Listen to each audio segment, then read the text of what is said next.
পারস্য উপসাগরের সরু জলপথ হরমুজ প্রণালীকে কেন্দ্র করে ইরান ও আমেরিকার মধ্যকার যুদ্ধ এখন পুরো বিশ্বকে জ্বালানি সংকটের দিকে ঠেলে দিয়েছে।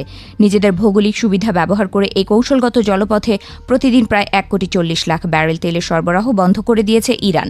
এর ফলে বিশ্ববাজার থেকে গত কয়েক মাসে প্রায় 100 কোটি ব্যারেল তেল উধাও হয়ে গেছে। দ্বিতীয় বিশ্বযুদ্ধ পরবর্তী সময় যা সবচেয়ে বড় জ্বালানি বিপর্যয়।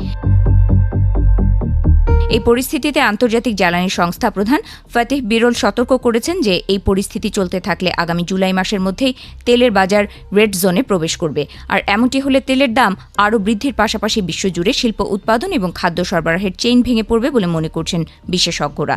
রেড জোন মূলত এমন একটি অবস্থাকে বোঝায় যখন বিশ্বের তেলের চাহিদা মেটানোর মতো পর্যাপ্ত যোগান বা আপৎকালীন মজুত আর অবশিষ্ট থাকবে না।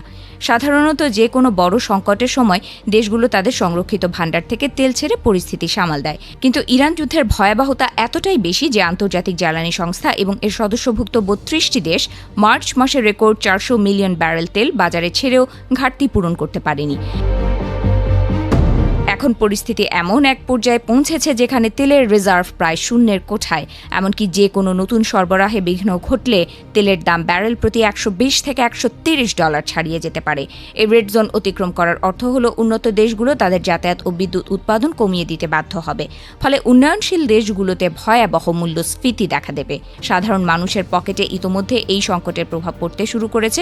ভারতে বিমানের জ্বালানির দাম অস্বাভাবিক হারে বৃদ্ধি পাওয়ায় দিল্লি ও মুম্বাইয়ের মতো বড় শহরগুলোতে সরকার ভ্যাট কমিয়ে পরিস্থিতি সামাল দেওয়ার চেষ্টা করছে। অন্যদিকে আমেরিকায় পেট্রোলের দাম প্রতি গ্যালন $5.8 পৌঁছে ইতিহাসে নতুন রেকর্ড করেছে।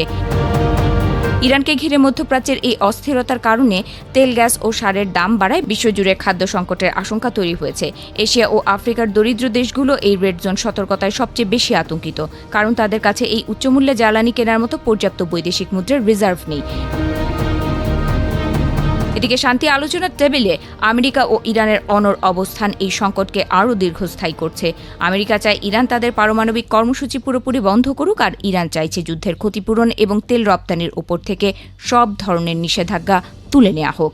যদিও ইরান ও আমেরিকার মধ্যে যুদ্ধবিরতি এখনও কার্যকর রয়েছে, তবু নতুন করে সংঘাত শুরু হওয়ার আশঙ্কা উড়িয়ে দেওয়া যাচ্ছে না। আবার ইরান যুদ্ধ শুরু হলে মধ্যপ্রাচ্যের তেল ও গ্যাস স্থাপনাগুলো সরাসরি ঝুঁকির মুখে পড়বে বলে আশঙ্কা করছেন বিশেষজ্ঞরা।